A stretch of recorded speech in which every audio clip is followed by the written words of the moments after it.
Hi there, Mac. I'm here for my 321st Booktube video, and today I'll be bringing you a review for Marvel What If Kitty Pryde Stole the Phoenix Force by Rebecca Podos, with the subtitle An X-Men and America Chavez Story. This is the fourth book in the Marvel What If series of books. It asks a question, what if such and such, and then we have our story. The first one was, what if Loki was worthy? Thor is killed very early on in the story, and Loki then has to prove his worthiness to wield the hammer. That was fantastic. The next one was, what if Wanda Maximoff and Peter Parker were siblings? Where Peter Parker ends up with Wanda as an adoptive sister. And the third one was, what if Mark Spector was host to Venom? And now it's Kitty Pryde stealing the Phoenix Force. Now they are all linked, although admittedly the first two very, very loosely. The third one does start tying things together a bit, and this fourth book does explain how the first two really feature into this series and how they are connected. But what sets this one apart from the first three is that the first three we have the what if established very early on. The first chapter or so, the thing happens and the story continues on from there. In this one, the what if that is claimed on the front cover here doesn't actually happen until page 273, bearing in mind this is only a 310 page book. So this one follows a sequence of events leading up to this theft, and I use the term loosely because in actual fact she doesn't steal it, she just stops someone else getting it, which is not quite the same thing. So in that regard it kind of failed massively in its mission statement effectively, because it's not a what if story, it's a series of events leading up to something that happens, and so effectively the title is a lie. It doesn't really ask what happens if she steals it.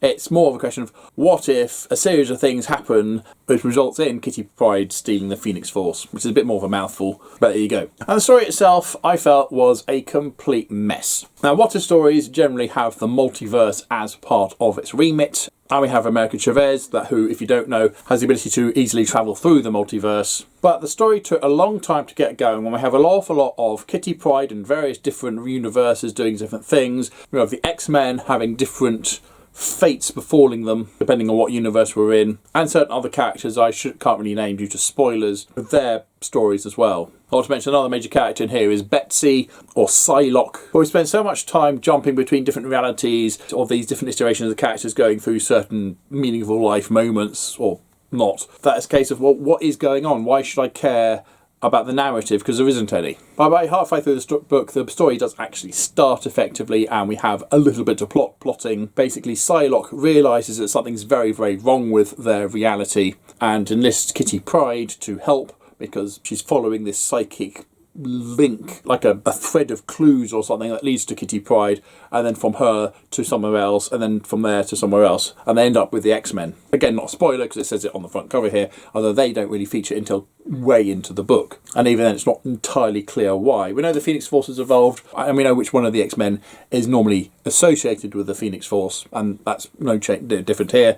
If you don't know, I won't spoil it for you, although it is pretty well established very early on who it is. And that's my other gripe about the story, is that my main praise of the first three books of the series is that you don't necessarily need to know too much about Marvel characters to enjoy them. The first one, for example, for the Loki one, for example, you'd only need to see some of the films from the MCU, and all the characters in that book felt like the actor's portrayal of those characters. And the second one, the Spider-Man one, it worked because the characters didn't feel like their on-screen counterparts, because there's so many different iterations of who's played what.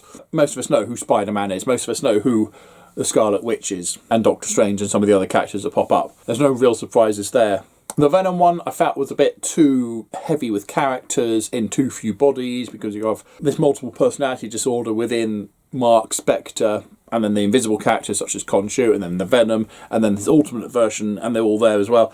Yeah, there's too much going on, but at least I knew who they were. I'd seen the TV show, really enjoyed it, but I approached it from an angle where I knew who everyone was. It was just, there's too much going on. In this one, I've not seen all the X-Men shows. I don't know much about the main villain. I don't know the White Queen particularly well. And there's an awful lot of characters they throw out there who aren't arguably mainstream characters that casual Marvel consumers such as myself not only know from the big films. So we have a disjointed, really messy start to the book, featuring a whole bunch of characters I don't know who they are. I don't know who Psylocke is. I don't know who Captain Britain is. Now, okay, that is my fault. I maybe should know these things while I'm reading a Marvel book if I haven't read everything that Marvel has ever done ever. But a book should be able to stand on its own feet to a certain degree, even if it's from a franchise. Yes, this is book 4 of the series, but nothing in the first 3 books really paved the way for this one. I've got no foundations in this series to know who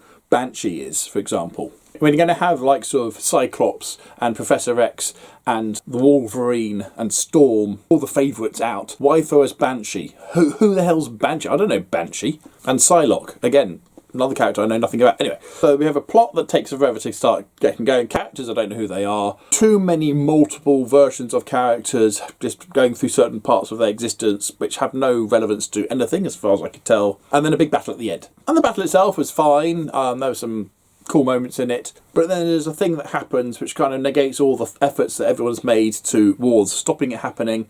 And at the end of the book, I feel like we're very much in that sort of Infinity War endgame bait and switch, where, you know, at the end of Infinity War, a major thing happens, and of course Endgame was all about undoing the major thing that happened. I'm keeping it vague in case you haven't seen those films somehow. Okay, what happens in here is much, much smaller scale, but still it's a thing that's happened. And the next book that is hinted at, there's a slight lead into it suggesting that they're going to work on undoing the thing that's just happened. But now, Kitty Pryde has stolen the Phoenix Force. Again, not a spoiler because it says it on the front cover, even though it doesn't happen until right at the end of the story. I wanted to like this one. I was really excited when I finished the Venom book, but I saw at the back of that, coming next time, this. Oh, that sounds really cool. But unfortunately, it was a great big letdown, and I can just say, boring.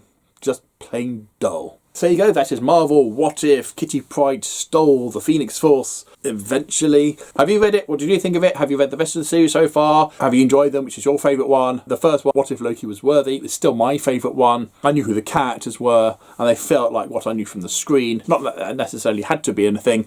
And Spider-Man and Scarlet Witch one was a very close second. I'll leave links to the other reviews I've done on this series below. I think I've done the first 2 in one video, and the Venom one had its own separate video. So feel free to check those out to get more insight into what I thought about those books. If you have read them, which is your favourite, put down below please. But otherwise, if you have nothing nice to say, then please keep it to yourself. Thank you. Don't forget to like, subscribe and other YouTube things if you want. And until next time, see you later.